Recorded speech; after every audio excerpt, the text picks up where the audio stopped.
लक्ष्मी माता का व्रत क्यों रखा जाता है, आइए आप लोगों को बताते हैं। लक्ष्मी माता का व्रत धन संपत्ति और सुख समृद्धि के लिए रखा जाता है। यह व्रत हर शुक्रवार को किया जाता है। इसमें लक्ष्मी माता की पूजा की जाती है। इस व्रत को करने से घर में सुख समृद्धि और शांति आती है और धन की कमी नहीं होती है।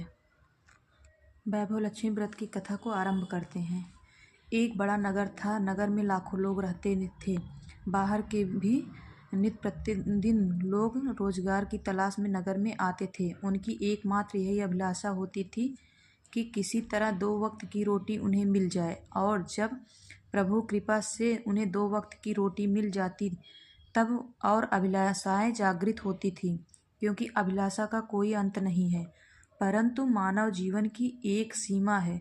लाखों करोड़ों के फेर में मनुष्य यह भूल जाता है कि यह द्वार उसे मृत्यु के द्वार तक ले जा रहा है। हम काम काज क्रोध लोभ में बंधे होकर उस प्रभु उस माँ को भी भूल जाते हैं जो इस संसार की जगत जननी है। कलयुग में तो ऐसा ही होता है। पाप एवं अधर्म की परछाइयाँ और गहरा गई हैं। सभी वर्ण अपना अपना धर्म छोड़कर अन्य धर्म अपना रहे हैं। इस बड़े नगर में भी सभी व्यक्ति एक दूसरे की परवाह किए बगैर अपनी अपनी लालसाओं की पूर्ति के लिए जैसे भी हो धन कमाने में लगे थे। परंतु कहावत है कि निराशा में आशा छिपी होती है। इसी तरह इस नगर में सारी बुराइयों के बावजूद कुछ अच्छे लोग भी रहते थे।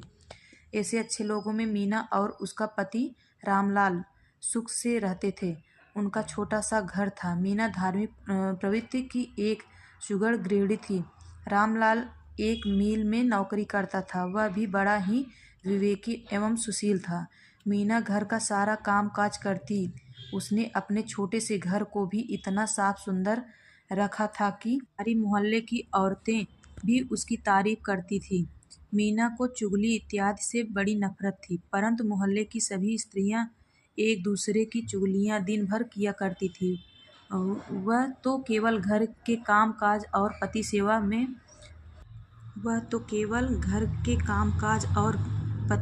एवं प्रभु सुमिरन में ही दिन व्यतीत कर देती थी। हर शुक्रवार को व्रत किया करती थी। मोहल्ले में औरतें ने भजन मंडली बना रखी थी। इसकी करता धरता राधा। परंतु मीना को यह भजन मंडली बिल्कुल पसंद न थी, क्योंकि ये औरतें भजन करते समय भी एक दूसरे की चुगलियां करती थी। एक बार तो मीना की राधा से इसी बात पर लड़ाई भी हो गई, परंतु शायद इस आदर्श परिवार को मोहल्ले वालों की नज़र लग गई, या शायद पूर्व जन्म के कुछ कर्म भोगने लिखे थे। जो रामलाल बुरी संगत में पड़कर शराब पीने लगा और जुआ खेलने लगा। शुरुआत में उसने अपने आप को इन बुरी आदतों से बचाने का बहुत प्रयास किया, परंतु जैसे खरबूजे को देखकर खरबूजा रंग बदलता है, वैसे ही रामलाल की भी हाल हुआ। परंतु एक मजदूर का वेतन होता ही कितना है। जब रामलाल अपना सारा वेतन जुए आदि में हार गया तो उसने अपनी पत्नी का जेवर एवं घर का कीमती सामान भी शराब एवं जुए के लिए बेच डाले। अब तो घर में दरिद्रता और भूखमरी फैली हुई थी। बनिए ने भी उधार का सामान देने से इनकार कर दिया। मीना दुखी तो बहुत हुई, परंतु उसने प्रभु पर विश्वास करना नहीं छोड़ा। उसे पूर्ण विश्वास था कि एक न एक दिन उसके हाल सुधरेंगे। एक दिन जब वह 3 दिन से भूखी थी तो वह माँ लक्ष्मी की मूर्ति के आगे हाथ जोड़कर रोने लगी और माँ का नाम लेते लेते बेहोश हो गई। तभी उसके द्वार पर किसी ने दस्तक दी। मीना ने न जाने कहाँ से उस दस्तक की आवाज़ सुनकर शक्ति आ गई। उसने सोचा कि इस समय इस गरीब के घर कौन आया। हिम्मत करके उसने द्वार खोला तो सामने एक तिलकधारी ब्राह्मण को खड़ा पाया। ब्राह्मण के मुख पर तेज बिखर रहा था। उनकी आंखों में से मानो अमृत झलक रहा था। मीना उस ब्राह्मण को पहचानती नहीं, परंतु उसको देखकर मीना का चेहरा खिल उठा। मीना ब्राह्मण को अंदर लाई। ब्राह्मण बोला, बेटी, मैं माँ लक्ष्मी के मंदिर का पुजारी हूँ, जहाँ तू हर शुक्रवार को आती थी। काफ़ी समय से तुम मंदिर नहीं आई तो मैंने सोचा कि शायद तुम बीमार हो, इसलिए देखने चला आया। ब्राह्मण के वचन सुनकर मीना का हृदय पिघल गया। उसकी आंखों में से आंसू बह निकले। वह बिलक बिलक कर रोने लगी। यह देखकर ब्राह्मण बोला, बेटी, सुख और दुख तो धूप और छांव के समान है। सुख के पीछे दुख तो दुख के पीछे सुख आता ही है। धैर्य रखो और शांत होकर अपना दुख मुझसे कहो, शायद कोई हल निकल जाए। आप धन्य हैं महाराज, माँ लक्ष्मी के पुजारी होने के कारण आप धन्य हैं। तब मीना ने अपने पति के बुरी आदतों के बारे में महाराज को बताया। सब बातें सुनकर ब्राह्मण बोले, देखो बेटी, हर इंसान को अपने कर्म के फल भुगतने पड़ते हैं, इसलिए तू चिंता ना कर। तेरे सुख के दिन फिर से लौटेंगे। तू तो माँ लक्ष्मी जी की भक्त है। वे अपने भक्तों पर हमेशा ममता रखती हैं, वह उनके दुखों का नाश करती हैं। तू धैर्य रख कर अपने मन को शुद्ध कर और आत्मा को पवित्र कर माँ वैभव लक्ष्मी का व्रत कर। इस व्रत को करने से तेरे सभी मनोरथ सिद्ध होंगे, तेरे सभी संकट नष्ट होंगे। मीना ने कहा, हे महाराज, मैं माँ लक्ष्मी की पूजा तो बचपन से कर रही हूँ, परंतु व्रत की विधि मुझे नहीं पता। ब्राह्मण बोले, हे पुत्री, माँ लक्ष्मी का व्रत बहुत ही आसान है। इसे वैभव लक्ष्मी व्रत कहा जाता है। जो मानव इस व्रत को सच्चे मन से करता है, उसकी सारी मनोकामनाएं पूर्ण होती हैं, उसे समस्त सुख एवं यश प्राप्त होता है। इस व्रत को विधिपूर्वक करने पर ही इसका फल प्राप्त होता है। विधि रहित व्रत फलदायक नहीं होता है। हे पुत्री, कई पाखंडी कहते हैं कि सोने के गहने की हल्दी कुमकुम से पूजा करो, बस व्रत हो गया, परंतु ऐसा नहीं है। कोई भी व्रत जब तक विधि पूर्वक नहीं किया जाता, उसका फल नहीं मिलता। वैसे घर में यदि सोना गहने हो तो उसकी शास्त्रीय विधि से पूजा उपासना करनी चाहिए। माँ लक्ष्मी का व्रत हर शुक्रवार को किया जाता है। प्रातःकाल जल्दी उठकर स्नान करें। हर समय मुख से जय माँ लक्ष्मी का उच्चारण ही हो।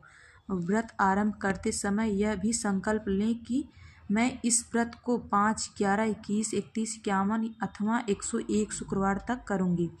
प्रारंभ में थोड़ी अवधि का ही संकल्प लें। यदि इस अवधि में मनोकामना पूर्ण न हो तो व्रतों की संख्या बढ़ा देनी चाहिए। किसी की चुगली नहीं करें। सायंकाल पूर्व दिशा की ओर मुख करके आसन पर बैठें और माँ लक्ष्मी की मूर्ति या चित्र किसी ऊंचे स्थान पर रखकर उनके आगे चावल की छोटी सी ढेरी लगाएं। एक खुली प्लेट में सोने अन्यथा चांदी के जेवर रखें। चांदी के भी जेवर नहीं है तो रुपए भी चलते हैं। एक मुट्ठी चावल अथवा चांदी कांसे या तांबे का कलश रखकर कलश पर इस प्लेट को रख दें तथा उसके पास ही तांबे अथवा चांदी पर अंकित श्रीयंत्र को स्थापित करें। यदि तांबे अथवा चांदी का श्रीयंत्र न हो तो कागज पर मुद्रित श्रीयंत्र को भी रख सकते हैं, क्योंकि वैसे तो माँ लक्ष्मी के अनेक स्वरूप हैं, परंतु इन सबकी नींव श्रीयंत्र है। अतः वैभव लक्ष्मी में पूजन करते वक्त सर्वप्रथम श्रीयंत्र और लक्ष्मी जी के विविध स्वरूपों को सच्चे मन से दर्शन करें। यंत्र तथा कलश की स्थापना के पश्चात जल, रोड़ी, चंदन, चावल, फूलों से यंत्र, कलश तथा सोने चांदी का पूजन करना चाहिए। अगरबत्ती जलाकर धूप देनी चाहिए तथा श्रीयंत्र के पास ही दीपक जलाएं रखना चाहिए। इसके पश्चात लक्ष्मी स्तवन का पाठ करना चाहिए। बतासे अथवा शक्कर का 5 प्रकार के फलों से भोग लगाना चाहिए। आटे को घी में भूनकर तथा उसमें चीनी मिलाकर तैयार की गई पंजीरी का भी भोग लगाना चाहिए। पूजन करते समय तथा अंत में माँ लक्ष्मी की इस प्रकार अर्चना करनी चाहिए, हे माँ, हे वैभव लक्ष्मी माँ, तुम्हारे अनेक रूप हैं। आप ही सारे विश्व में सुख प्रदान करने वाली हैं। आप ही विष्णु पत्नी हैं। जहाँ आपका वास होता है वहाँ पर कभी भी दुख नहीं आता है। मैं आपका यथाशक्ति भक्ति भाव से पूजन तथा व्रत कर रही हूँ। आप कृपा करके मेरी मनोकामना पूर्ण करें। मैं आपकी शरण में हूँ, मुझ दीन पर दया करें, दया करें। माँ, जय माँ लक्ष्मी, जय माँ वैभव लक्ष्मी। अंत में दीपक द्वारा लक्ष्मी जी की आरती करनी चाहिए। इसके पश्चात घी, आटे और चीनी को भून कर बनाया गया प्रसाद, जिसमें केले भी काटे हों, माँ लक्ष्मी जी की आरती के पश्चात प्रसाद के रूप में लोगों को बांट। यह व्रत निरंतर 11 या 21 या 51 शुक्रवार करने का दृढ़ संकल्प माँ के सामने करें। सूर्यास्त होने के पश्चात माँ की उपासना करके प्रसाद वितरण के पश्चात आप स्वयं भी प्रसाद व भोजन ग्रहण करें। तत्पश्चात माँ के आगे रखे हुए गहनों व रुपयों को तिजोरी में रखें व कलश के पानी को तुलसी में डाल दें।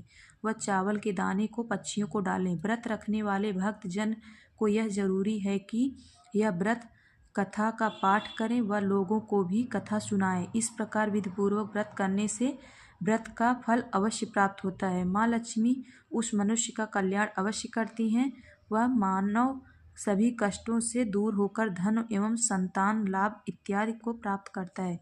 स्त्री का सुहाग व कुंवारी लड़की को मनभावन वर मिलता है।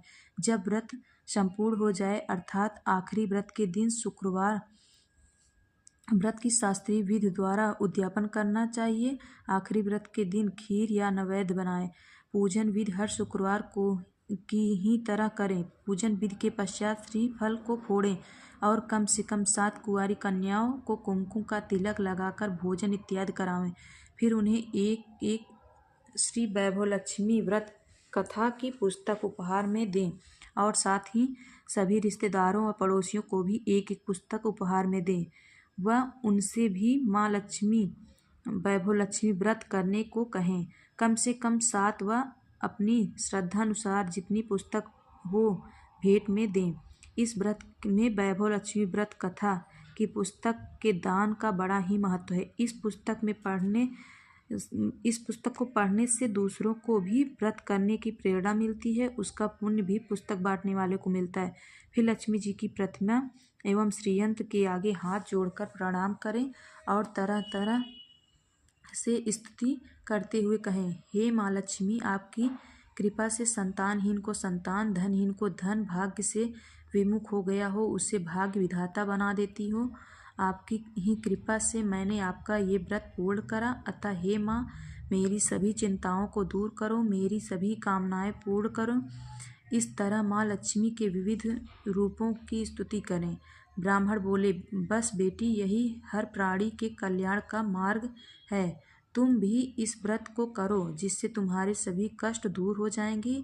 इतना कहकर पुजारी चले गए। मीना का रोम रोम खिल उठा। उसने भी पुजारी के कहे मुताबिक 21 शुक्रवार का व्रत रखने का मन संकल्प किया। अगले दिन ही शुक्रवार था। दूसरे दिन मीना ने सुबह स्नान करके स्वच्छ वस्त्र पहनकर श्रद्धा भाव से मन ही मन जय माँ लक्ष्मी की रटन करने लगी। साथ ही उसने माँ लक्ष्मी का व्रत रखा। सारा दिन किसी की चुगली नहीं की। शाम हुई तो हाथ पांव मुंह धोकर मीना पूर्व दिशा में मुख करके बैठ गई। इस पूरे समय में मीना के पास रुपए पैसे कुछ न थे। बस उसके गले में मंगलसूत्र ही था जिसमें सोने का एक टुकड़ा था। मीना ने वह अपने गले से उतार कर उसे धोकर एक प्लेट में रखा। उस सामने चौकी पर रुमाल रखकर मुट्ठी भर चावल का ढेर रखा। उसके ऊपर वह प्लेट रख दी। फिर ब्राह्मण के कथानुसार हाथ जोड़कर लक्ष्मी स्तवन का पाठ किया। धूप दीप प्रज्वलित किए। घर में थोड़ी सी शक्कर थी, वह प्रसाद के रूप में रखकर वैभव लक्ष्मी का व्रत किया। पूजन के उपरांत पति के चरण छूकर उसे प्रसाद खिलाया तो उसके पति ने उसे प्यार से गले लगाया और बोला, मीना, तुम तो आज सचमुच की देवी लग रही हो। मैं ही पापियों की संगत में पड़कर पापी हो गया, परंतु आज मेरी आंखें खुल गई हैं। मैं आज अपनी भूल का एहसास हो रहा है। इसके पश्चात उसने भी माँ लक्ष्मी के सामने दंडवत करके क्षमा मांगी। वह प्रतिज्ञा की कि आज से कभी भी बुरी वस्तुओं व बुरे लोगों की संगत में नहीं बैठूंगा। मीना बोली, मेरे स्वामी, माँ लक्ष्मी की कृपा से आप सुधर गए। आज मैं कितनी प्रसन्न हूँ। माँ ने मेरा उजड़ा घर फिर से बसा दिया। इसके पश्चात मीना ने पूरी श्रद्धा भक्ति से माँ लक्ष्मी की 21 शुक्रवार करे और उद्यापन कर 7 कुंवारी कन्याओं को भोजन कराया और 51 पुस्तकें श्री वैभव लक्ष्मी व्रत की कुमकुम का टीका लगाकर सौभाग्यशाली स्त्रियों व कन्याओं को दी।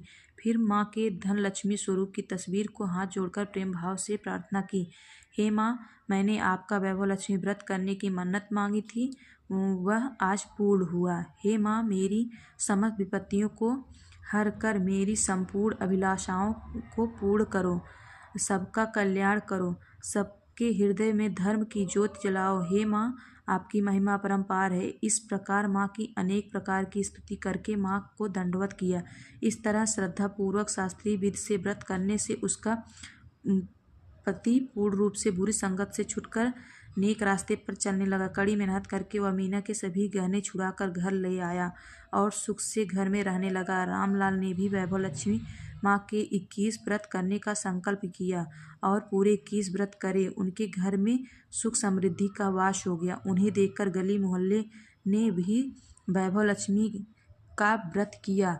हे माँ वैभव लक्ष्मी, जैसे आप मीना पे प्रसन्न हुई, उसी तरह प्रत्येक वैभव लक्ष्मी व्रत करने वाले पर प्रसन्न होना, सबको सुख शांति समृद्धि देना। जय माँ लक्ष्मी, जय माँ लक्ष्मी।